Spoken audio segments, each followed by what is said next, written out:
toutes les administrations centrales, tous PCT apparentés, complices. Passons à l'armée. Quels sont ceux qui occupent les grands postes de l'armée? L'armée chez nous n'est pas neutre.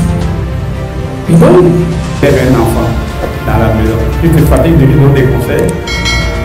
Tous les jours, maman, ne fais pas ça, papa ne fait pas ça. Tous les jours, jusqu'à ce qu'ils deviennent majeurs. Alors, majeur, tu fais maintenant le point. Bon, j'étais donné suffisamment de conseils et tout ça. Mais ce que nous faisons, c'est pour appeler notre peuple à prendre conscience de sa propre situation, se réveiller et dire non, nous voulons ça. Vous avez écouté quelqu'un qui avait pris l'argent avec été public. Vous avez appris ça?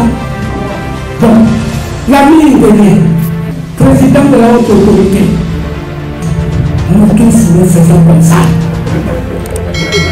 Alors, il avait raison, mais madame, comment elle s'appelle, madame du Figala, oui, nous disons que c'est pas bon de faire ce qu'elle a fait, de détourner l'argent. L'économie forestière, le ministère, il y a le pays de il savoir où. Mais l'État le sait. Il le sait. Moi, j'avais décidé, non. Alors, désormais, nous avons fait le point sur le ministère. Lorsqu'on fait le budget, on va soustraire de l'affectation au montant de l'université. Puis, je vais pas afin de c'est une chance, bien ma côté, il nous a pas. Tous les tenants du pouvoir impliqués dans des scandales économiques et financiers, et ce, sans exception. C'est une question de justice. Et nous avons poursuivi. Il faut détruire le verre qui est dans le fruit, sans complaisance, en commençant par les gros poissons, aujourd'hui protégés par une immunité éternelle. Commençons d'abord par les gros poissons. Les six là-dedans.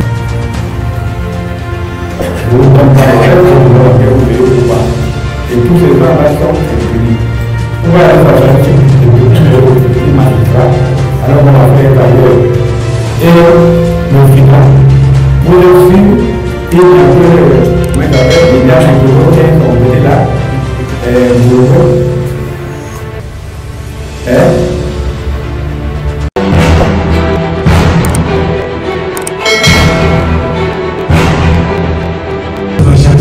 La question pour le compte du journal Patriote et pour la compte de la page Facebook Lazareth. Vous avez dit que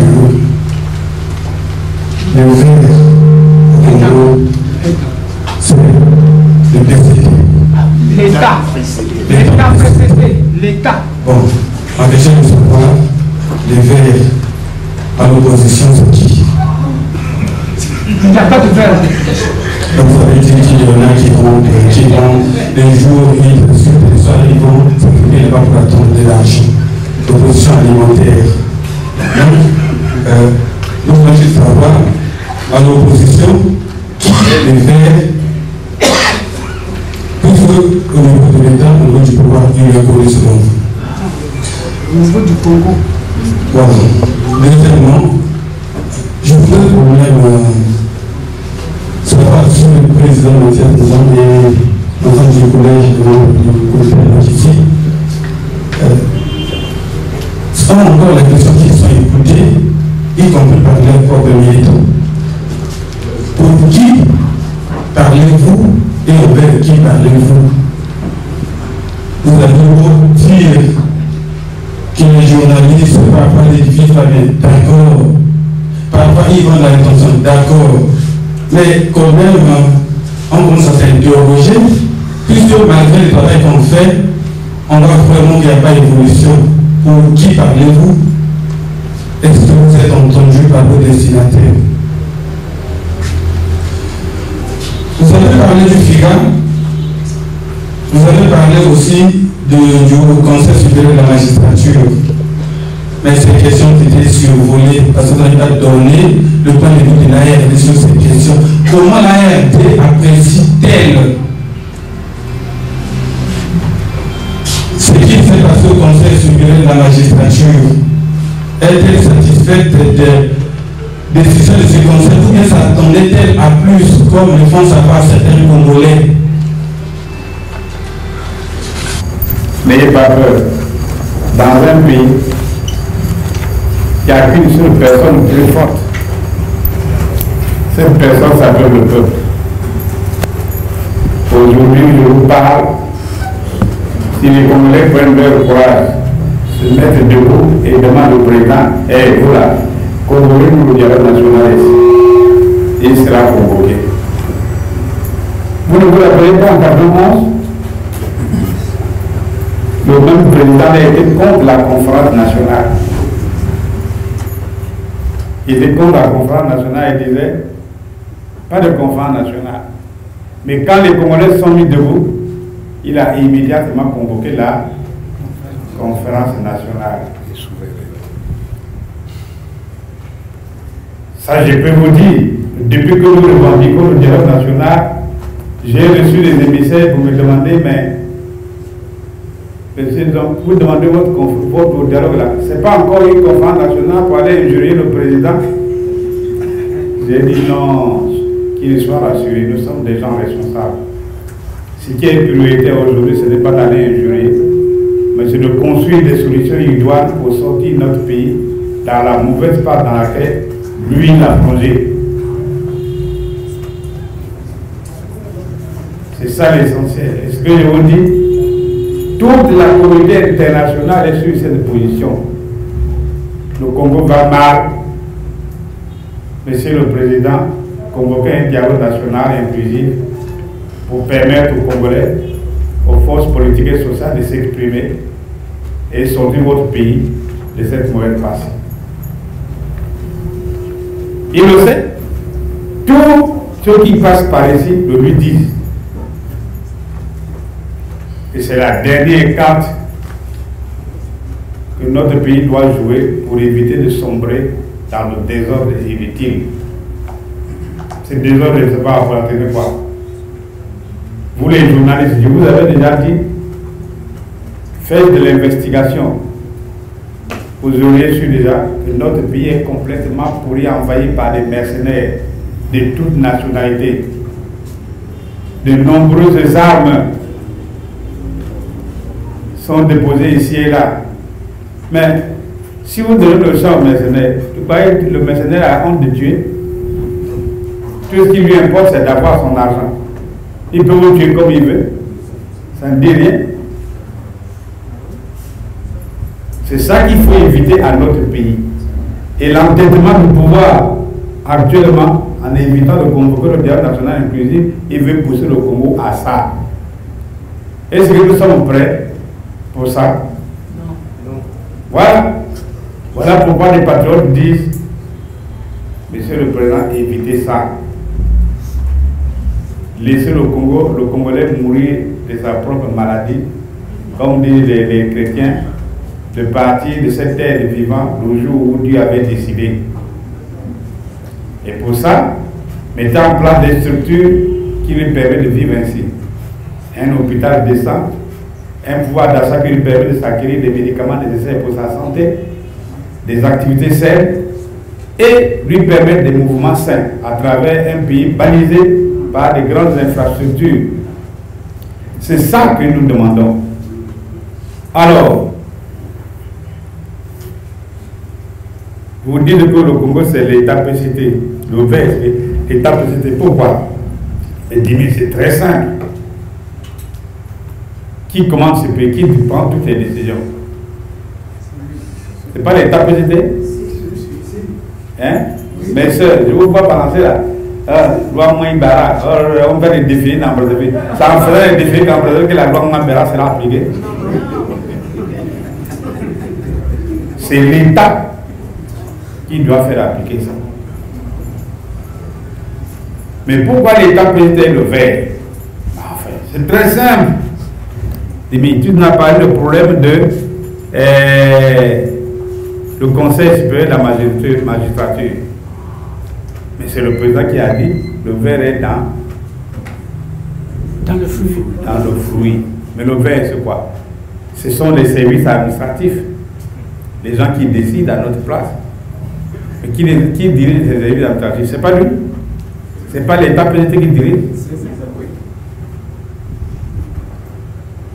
Nous sommes réunis ici au niveau de l'ARD. Dites-moi parmi nous ici, quel est le membre de l'ARD qui touche un salaire public? Personne. Mais allez au PGT, le secrétaire général jusqu'au dernier responsable, ils ont des salaires fonctionnaires. Payés par le trésor public. Ça, je vous confirme ça aujourd'hui.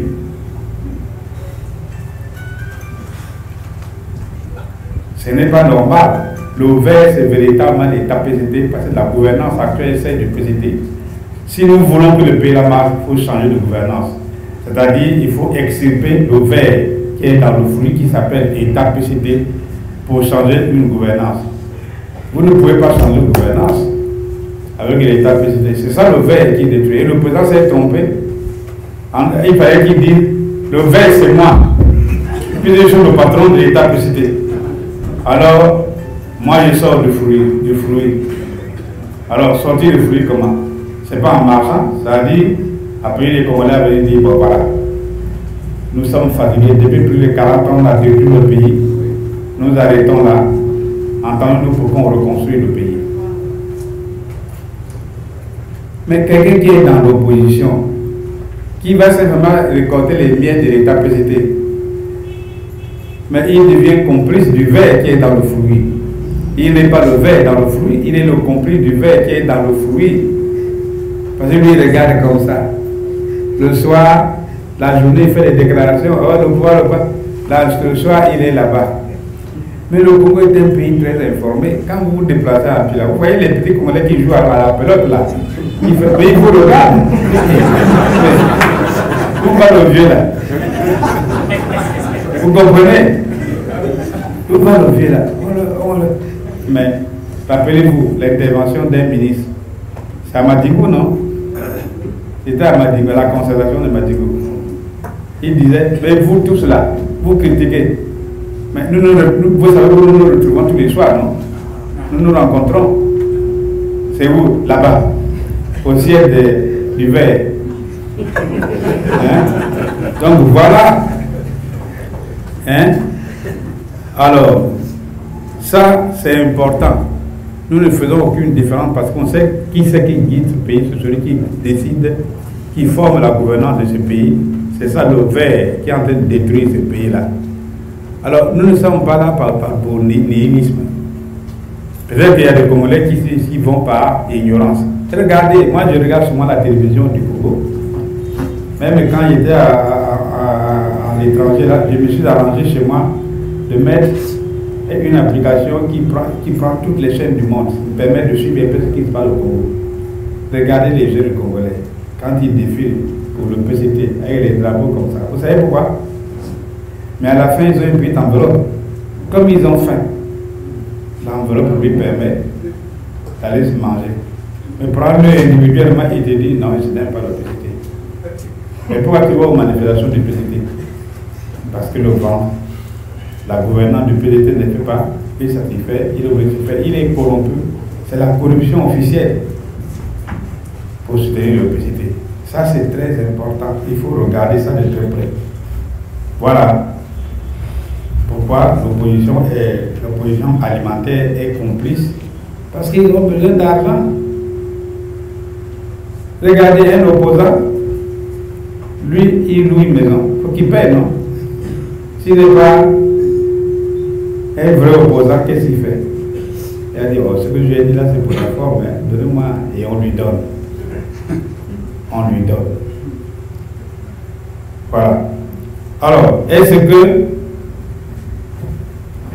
vous, le président Martial et les autres dirigeants de l'ARD, avez eu conscience que vous êtes écoutés? Mais, Dimitri, tu es un journaliste, je te demande. Trouve un Congolais, vraiment quel qu'il soit, pose la question, mais les hommes politiques, la question qui sont sérieux, ils ne vous citeront jamais le verre qui est dans le fruit. Ils ne vous citeront jamais le verre qui est dans le fruit. Oh, ceux-là. Mais par contre, ceux-là, ils disent des choses vraies, mais vraiment. Mais ils ont peur. Les Congolais ont peur. Nous sommes comme en Afrique de l'Ouest. Regardez, je vous donne un exemple. L'opposant sénégalais, comment il s'appelle là? Sanko a été condamné à 2 mois de prison avec un paiement de 200 millions de francs CFA. Vous savez ce qui s'est passé? Les Sénégalais ont dit ah non, nous ne veut pas ça. Ils se sont regroupés et ils ont cotisé plus de 500 millions de francs CFA pour que la politique de Macky Sall ne puisse pas arrêter l'évolution de la démocratie dans leur pays. Mais ici, appelez les Congolais. Depuis qu'on vous a mis la bière là, tous les jours les noms changent. Hein? Des bars là, vous allez boire les bières maintenant avec les bouteilles. Sans les verres. Les Congolais. Pourquoi? Mais ils ont peur de nombreux actes. Puisque ici on ne sait que tuer. Déjà tu n'as rien fait, tu marches dans la rue à des bâtons sur la tête. Comment on appelle hein? Les bébés noirs, on vous cogne sur la tête, vous. Et des gens qui meurent comme ça à longueur des journées. Mais même pas ça. Mais Brazzaville n'a pas de rue. Quand il pleut, il y a des morts. Qui tue? C'est pas l'État qui a l'obligation d'éviter ces morts-là à cause de mauvais temps. C'est pas l'État. Les gens se noient, puis un tas du soir, ils meurent.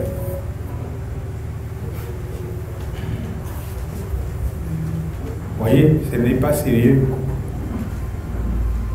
Dans certaines familles, quelqu'un est très malade, dit oh, mais il est à l'hôpital. Et là-bas, on va lui donner une piqûre pour mourir. Nous préférons garder à la maison. Pourquoi? Si un Congolais moyen a déjà cette conscience-là, les gens vont à l'hôpital pour mourir. Vous n'avez pas suivi l'histoire qui s'est passée ici? Il y a une jeune fille qui était dans un semi-coma, la menée au CHU. Quand le médecin vient comme ça, corps en dépôt.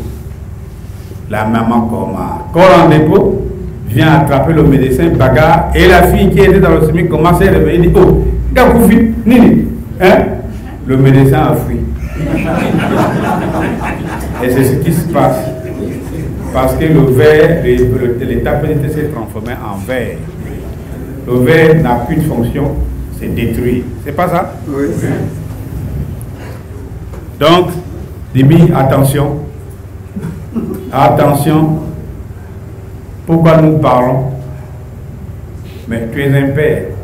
Quand tu élèves un enfant dans la maison, tu te fatigues de lui donner des conseils.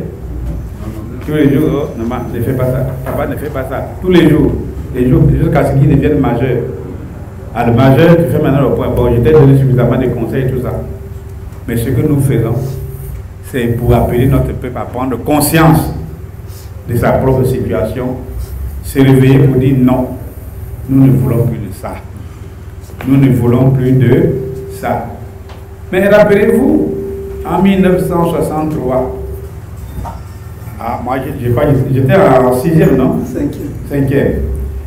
Alors, l'abbé Fulbert Yulu, il y avait plusieurs syndicats. Un jour, il décide, lui-même, dit voilà, le pays là doit aller vers un parti unique et un syndicat unique. Bon. Mais pourquoi? Il n'explique pas, mais il décide comme ça. Les Congolais ont dit ah non, tu ne peux pas faire ça. Et ça qui a provoqué des manifestations.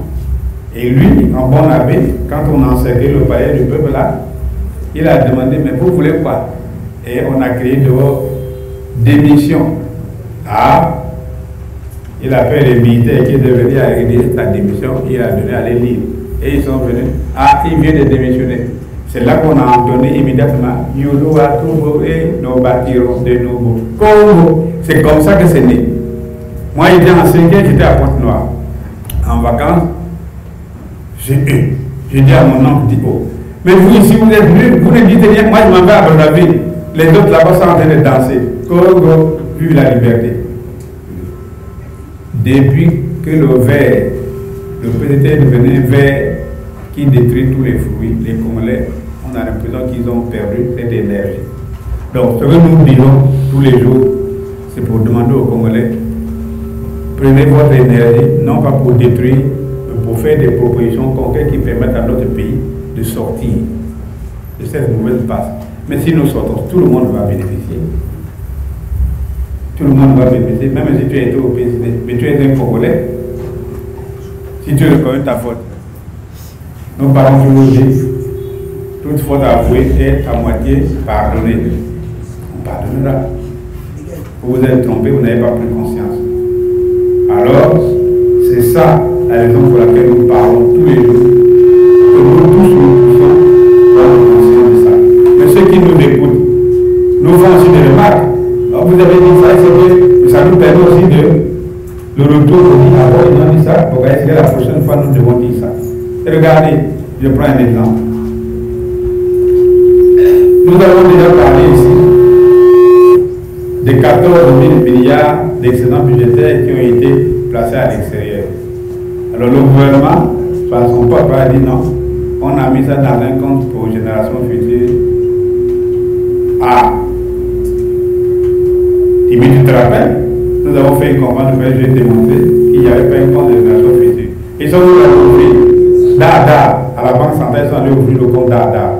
Mais c'est mon métier, il peut avoir quelque chose à la banque, je ne suis pas au courant.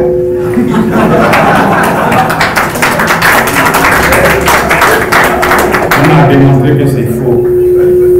Mais actuellement, mes frères, au moment où je vous parle là, le prix du baril est de 84 $. Mais le budget 2023 a été fait à 60 $. Il y a un écart. Pourquoi on n'a pas fait un collectif budgétaire pour corriger? Si vous lisez le budget du Congo, c'est une catastrophe. Ces évolutions ne sont pas prises en compte, on n'a pas fait des propositions dans un vrai budget. On fait un budget comme ça pour la forme. Mais, même, les nombreux traders qu'on a créés à l'étranger, là, mais le pétrole du Congo est vendu sur le marché international. On connaît les principaux acheteurs. Notre référence en matière de prix, c'est le Brent du Nord. À partir du Brent du Nord, les bons traders font la moyenne avec le prix américain et le prix de l'Asie. Font la moyenne. Il y a 3 sortes de marchés pétroliers. Soit le marché au comptant, soit le marché à la criée, soit le marché à ramée ou à terre. Et le Nord, vous connaissez comment on vend le pétrole de Congo et qui vend. Avant, nous utilisions des traders internationaux comme les Icali et autres. Mais ça, le Congo a pris des cautions à faire, qu'on appelle ça, à gager le pétrole avec eux. Ils ont pris des avances auprès de ces sociétés-là. Ils n'ont jamais remboursé l'endettement, a fait que les relations avec ces gens se sont brouillées. Alors c'est la raison pour laquelle nous-mêmes, nous sommes mis à créer des traders. Et si vous voyez bien, ils sont tous soit à Dubaï, soit en Suisse. Mais ce sont les mêmes ici qui ont créé les sociétés de traders. Bon, vous vendez à quel prix? Vous vendez ce pétrole à quel prix? Deuxièmement, mais quand vous avez vendu, l'argent va où? C'est la raison pour laquelle, moi qui vous parle, je suis allé voir le Fonds monétaire de la Banque mondiale, aidez-moi. Que l'État congolais signe une convention avec la SNPC. Sur 2 choses. Le prix du pétrole moyen. On le vend à qui? À combien? 2. Lorsque on vend le pétrole, la SNPC vend. 8 jours après, l'argent doit atterrir dans les comptes du Trésor. Mais vous pouvez vérifier, le Trésor n'a qu'un seul banquier, il s'appelle la Banque centrale. Il n'y a aucun franc qui tombe là-bas. Au Trésor, si vous allez en bas, là où il y a un coffre, moi j'ai été obligé de construire un coffre fort après la mort, après la guerre. Parce que je suis allé au Trésor, j'ai trouvé les corps humains, là où on stocke les ivoires et tout ça, les lingots d'or. Les gens ont pris tout, ils ont laissé les corps humains là-dedans. J'avais été obligé de construire un coffre fort comme la Banque centrale. Vous pouvez prendre même une lance sur lequel aller là-bas pour bombarder, ça ne passera pas. Mais c'est vide. Allez voir, nous voulons visiter.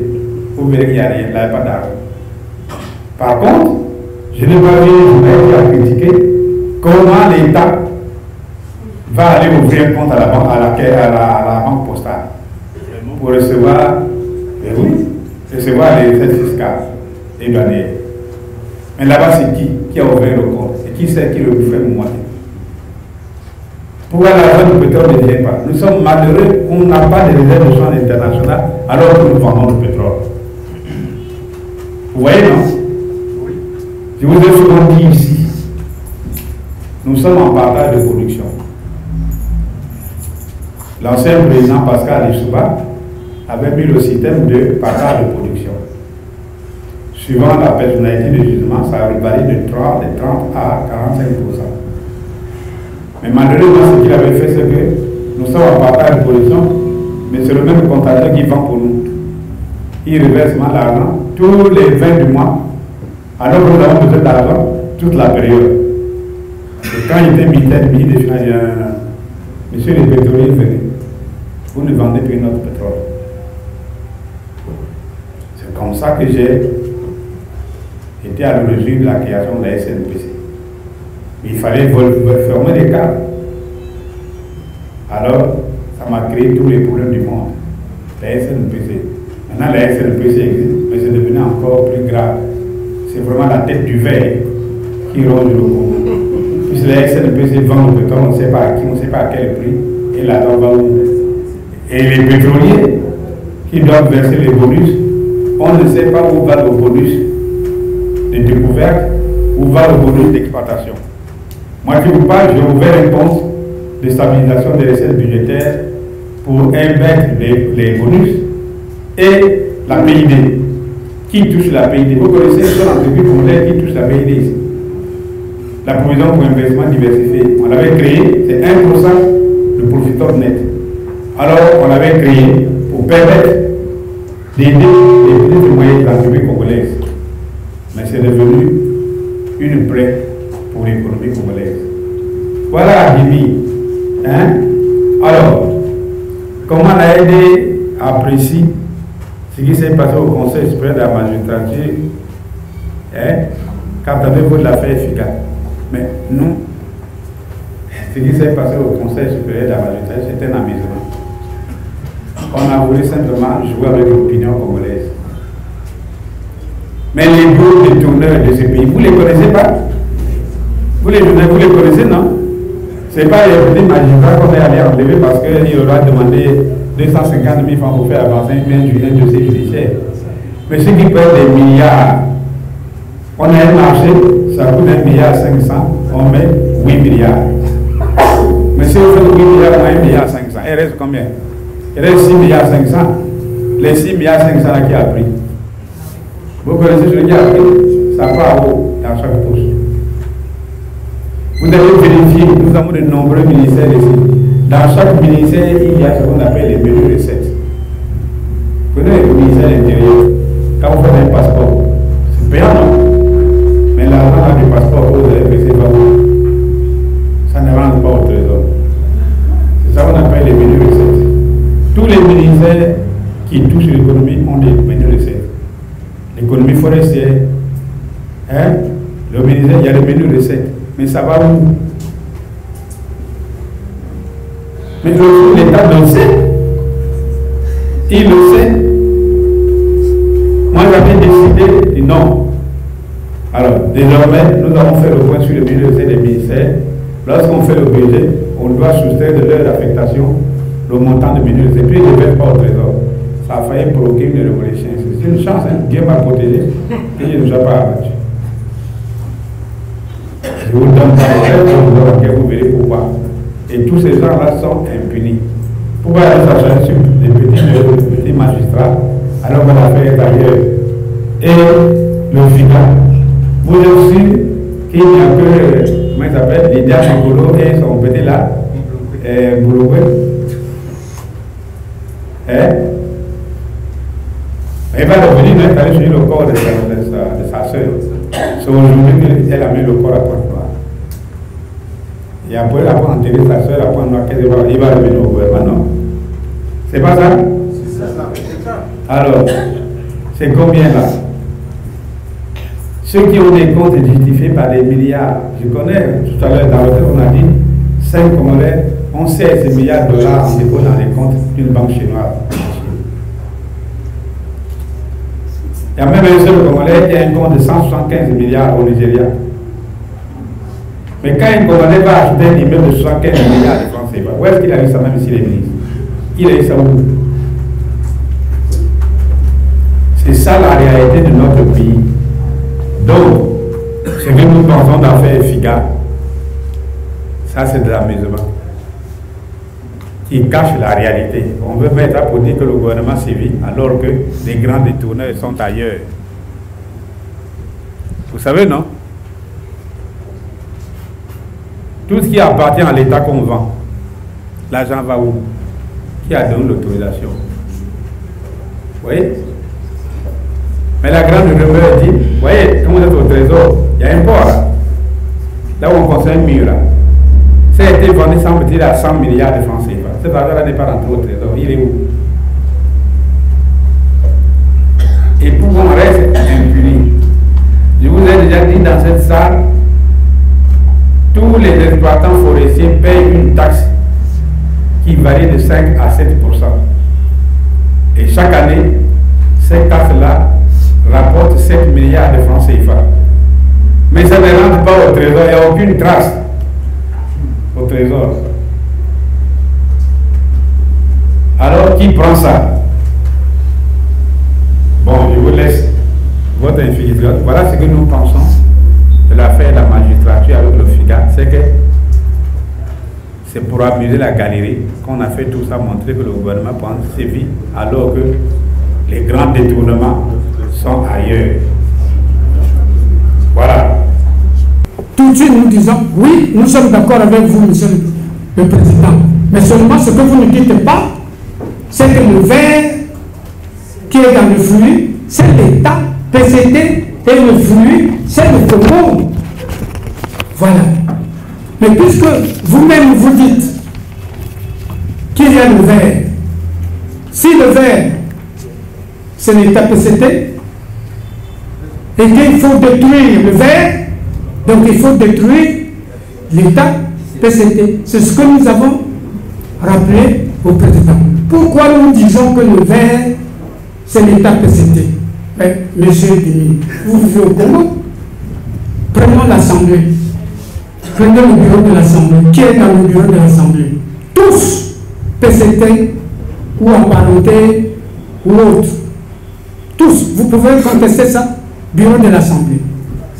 Les députés. Combien? Toute l'Assemblée dominée par le PCT allié et complice. Passons au Sénat. C'est la même configuration. Tous, ils sont du PCT alliés, complices. Passons au gouvernement. Ils sont tous du PCT alliés et complices. Prenons toutes les administrations centrales. Tous PCT apparentés, complices. Passons à l'armée. Quels sont ceux qui occupent les grands postes de l'armée? L'armée chez nous n'est pas neutre. Et donc, nous sommes revenus à l'époque de l'État parti. Avant la conférence nationale, le PCT se disait parti État. Mais nous sommes revenus au parti État. Tout est sous la direction du PCT. Et toute la responsabilité du pourrissement de la situation au Congo incombe à l'État PCT. Et c'est pourquoi nous disons au président, mais le cas FIDA, nous ne le considérons pas comme un cas isolé. Non! Ce n'est pas un cas isolé. Tous les responsables du Congo font comme l'a fait Madame Nicolo.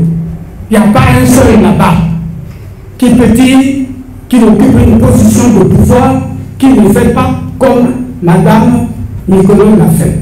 Je vais vous donner un exemple. Il y avait à l'époque un ministre universitaire qui me racontait, il dit, et nous, comment c'est vraiment sérieux? Je dis, ah bon, vous dites ça du premier ministre, pourquoi? Il dit, comment? Il a osé nous convoquer.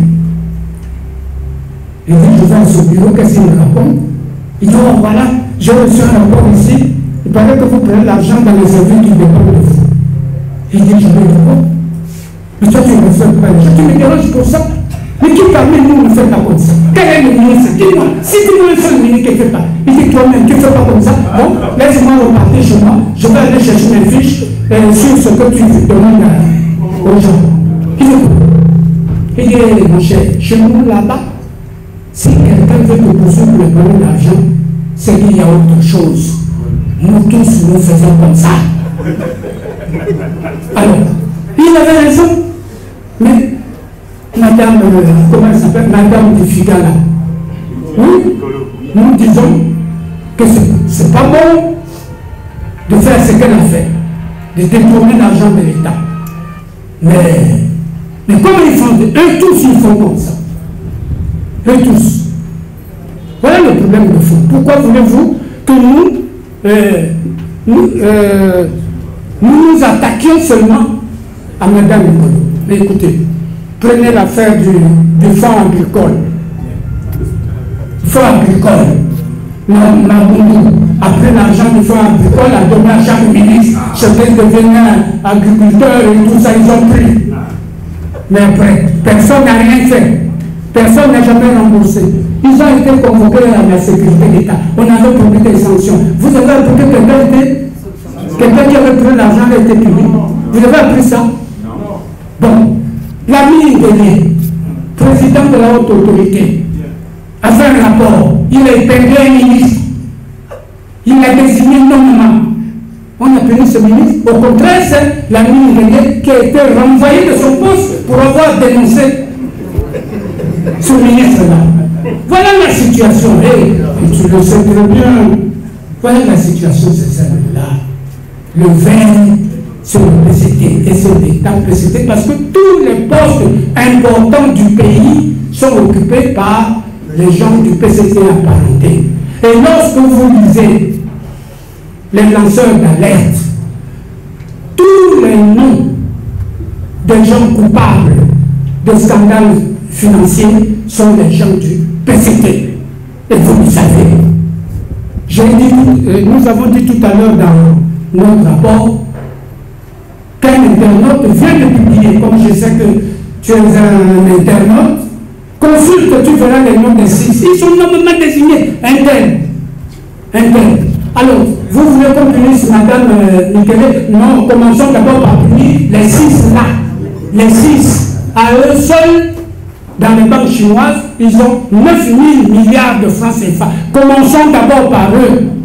On prend chez eux. Ensuite, on passera au Ndongo, 14 000 milliards des excédents budgétaires.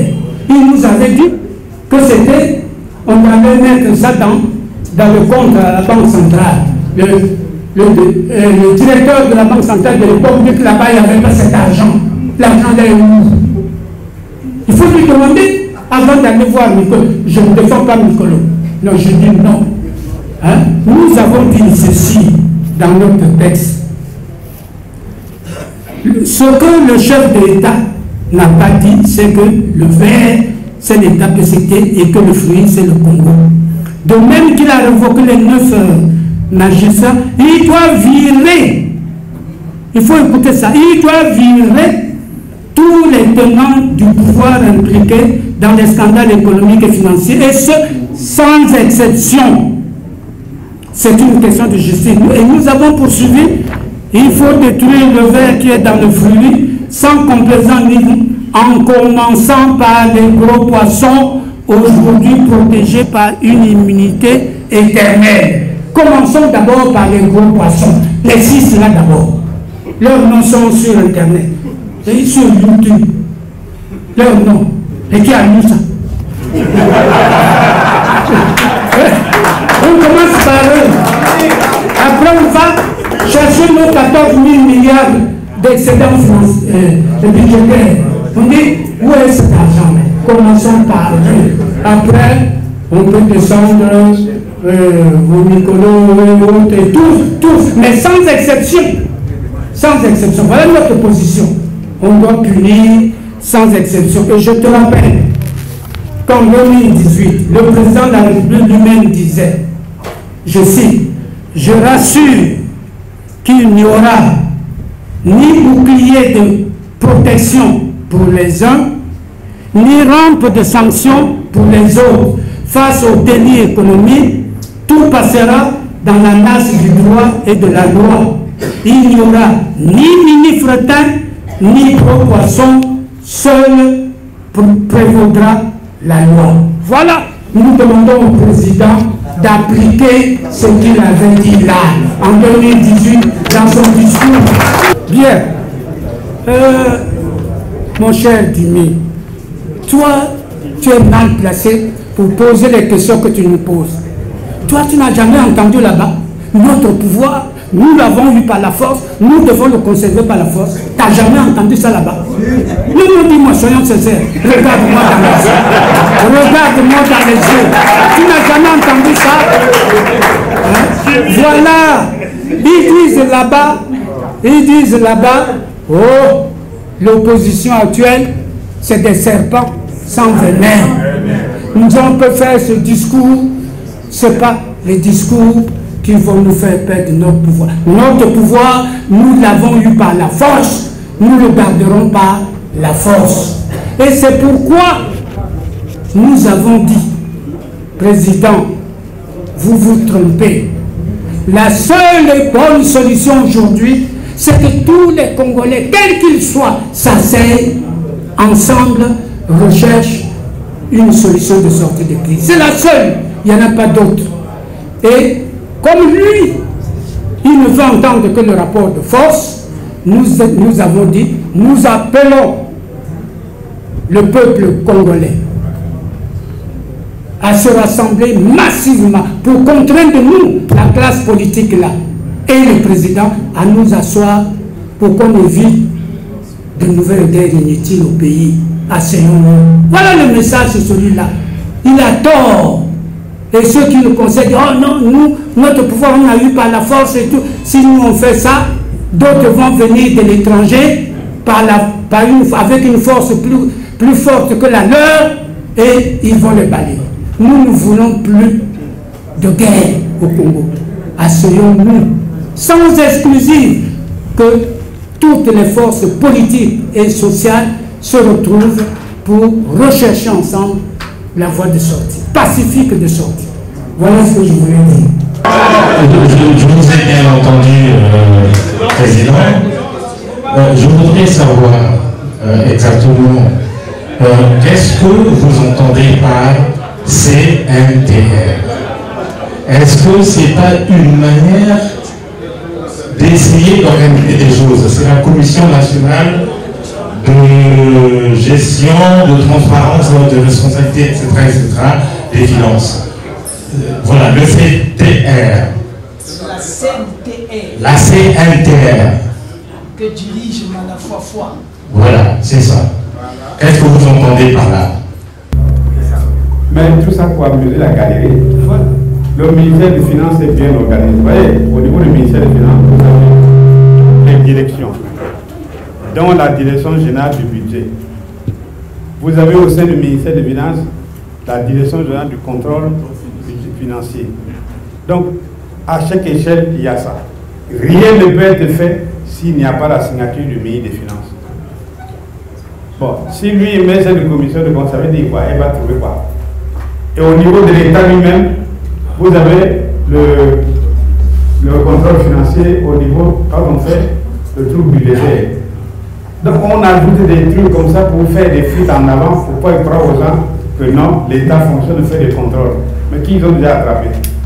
Je vous ai donné des exemples ici. Comment le vote se déroule au Trésor, dans toutes les structures du ministère des Finances. Vous avez déjà arrêté quelqu'un? On a déjà arrêté quelqu'un? Pourquoi on n'a pas arrêté quelqu'un? Pourquoi on n'a pas arrêté quelqu'un? Ça, c'est des super structures qui viennent pour embrouiller la piste. Un surnom, ça embrouille les pistes. Vous comprenez? Ça, c'est des histoires. Le budget, comment on confectionne un budget? Chaque département ministériel fait ses estimations et fait ce qu'on appelle des demandes au ministère des Finances. Ces demandes-là sont mises à la direction générale du budget, qui les traite, envoie au ministre des Finances. Et après, on organise ce qu'on appelle les conférences budgétaires. Alors, moi, quand j'étais ministre des Finances, je les ai mis à 2 niveaux. Au niveau de la direction générale du budget et au niveau ministériel. Pour qu'on se mette bien d'accord sur ce que vous avez dit. Vous comprenez? C'est économie qu'on fait là pour embrouiller les prix, pour dire que non, l'État congolais fonctionne bien. Non. L'État actuel, c'est un véritable verre. Tous ces trucs-là servent à frayer le chemin au verre qui va détruire le fruit, qui s'appelle l'État congolais. Donc pour moi, ça ne sert strictement à rien. Nous ne sommes pas ici pour mettre les secrets dans la rue. Mais je vais vous citer, la commission l'a dit il y a tant qui est parti. Ouais, qu'est-ce que la commission a fait? Rien du tout. Ça, c'est pour embrouiller les gens. Vous comprenez? Et c'est un spécialiste en plus qui me parle. C'est pas un amateur. Hein? Donc voilà. Même si nos amis de la pluie n'ont pas posé beaucoup de questions, mais je crois que nous nous sommes compris. Nous sommes tous conscients que notre pays est en train d'aller dans le fond du gouffre. Et aux crises habituelles dont nous parlons ici, il s'ajoute une autre crise que nous venons de mettre en exergue, c'est la crise morale. Quand un pays n'a plus de morale, l'éducation est foutue. On ne peut plus avoir des Congolais bien éduqués, bien. Donc la crise morale est importante. Si l'activité principale devient le vol, ça touche la moelle. Ça veut dire que même dans les maisons, bientôt les enfants vont dire, mais puisqu'on vole partout, pourquoi nous on ne peut pas voler la voiture de maman? Et ça va devenir sérieux, c'est très grave. Voilà pourquoi nous avons tenu à souligner tous ces faits, pour que chacun de nous en prenne conscience et fasse prendre conscience dans nos entourages et que tout le pays, tout le Congo se rende compte que si nous ne prenons pas les dispositions nécessaires, notre pays est foutu et à travers notre pays nous-mêmes.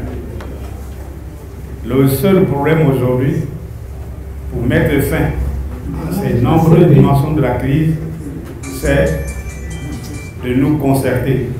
Et pas un vrai dialogue, pas les histoires comme concertation de Rwanda, de Dolisie, des Vaux, tout ça, pas ça. Mais un vrai dialogue national où chacun est libre de venir discuter et non pas de des endroits où on va ici pour chercher à empoisonner les autres. Non. Et nous avons toujours voulu que ça se passe à Brazzaville parce que chacun de nous est chez lui.